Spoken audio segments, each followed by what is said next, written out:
এটা যদি আমার নবীর সাথে সম্পৃক্ত হয় তখন অর্থ হবে আমার নবীর স্বভাব চরিত্র, আমার নবীর তবিয়ত, আমার নবীর কালচার, আমার নবীর জীবন চরিত্র।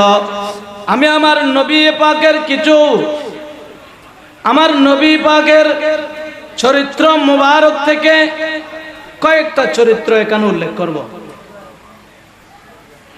রাসূল পাকের চরিত্র বয়ান করব। রাসূল পাক সাল্লাল্লাহু আলাইহি ওয়াসাল্লামের শান ও আজমত নিয়ে দুই একটি কথা বলবো। শুনেন, এগুলো আমাদের দ্বারা সম্ভব নয়। এটা আমাদের দ্বারা সম্ভব, জোরে বলতে হবে আমাদের দ্বারা সম্ভব। আমি আরো ভালোভাবে বুঝিয়ে দিই। ইমামে আহমদ রেজা ফাজলে বেরলভী উনি বলেছেন, আমি নাতে এটা পড়েছি, कुरान उठा कर देख जरा मालूम तुझे हो जाएगा। कुरान उठा कर देख जरा मालूम तुझे हो जाएगा। है कौले मोहम्मद कौले खुदा, है कौले मोहम्मद कौले खुदा।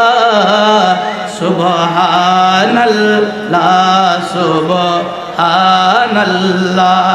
এটা উর্দুতে পড়েছি, আপনারা বাংলাভাষী মানুষ বুঝতে পারেন নাই, আমি একটু বুঝিয়ে দিই। ইমাম আহমদ রেজা বলছেন, কুরআনে উঠা করে দেখ জরা মালুম তুঝে হো জায়েগা। হে কৌলে মোহাম্মদ কৌলে হুদা। সুবহানাল্লাহ সুবহানাল্লাহ। ইমাম ইশকে মোহাব্বত আহমদ রেজা ফাজলে বেরলভী বলেন, কুরআনে উঠা করে দেখ জরা, যখন তুমি আমার নবীর শান বুঝতে চাও কুরআনটা একটু খুলো তো দেখবা कुरान उठा कर देखे जरा मालूम तुझे हो जाएगा। है कौले मोहम्मद कौले खुदा। सुबहान अल्लाह सुबहान अल्लाह। তুমি যখন কুরআনুল কারীম খুলবে, কুরআন শরীফ শুরু হয়েছে বিসমিল্লাহ দিয়ে, কুরআন শরীফ শেষ হয়েছে সূরাতুন নাসের সিন দিয়ে। বিসমিল্লাহর প্রথমে বা, ওয়ান নাসের শেষে সিন, শুরুতে বা শেষে সিন, বা সিন বস।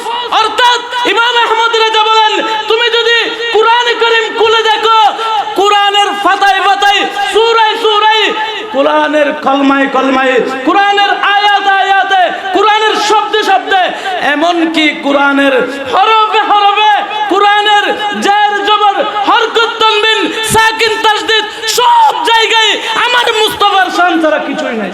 সুবহানাল্লাহ। দেখেন ইমাম আহমদ রেজা ফাজলে বেরলভী রাদিয়াল্লাহু তাআলা উনি বলেছেন, मालूम तुझे हो जाएगा। है कौले मोहम्मद कौले खुदा। सुबहान अल्लाह सुबहान अल्लाह।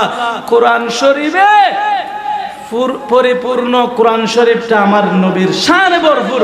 বলুন সুবহানাল্লাহ।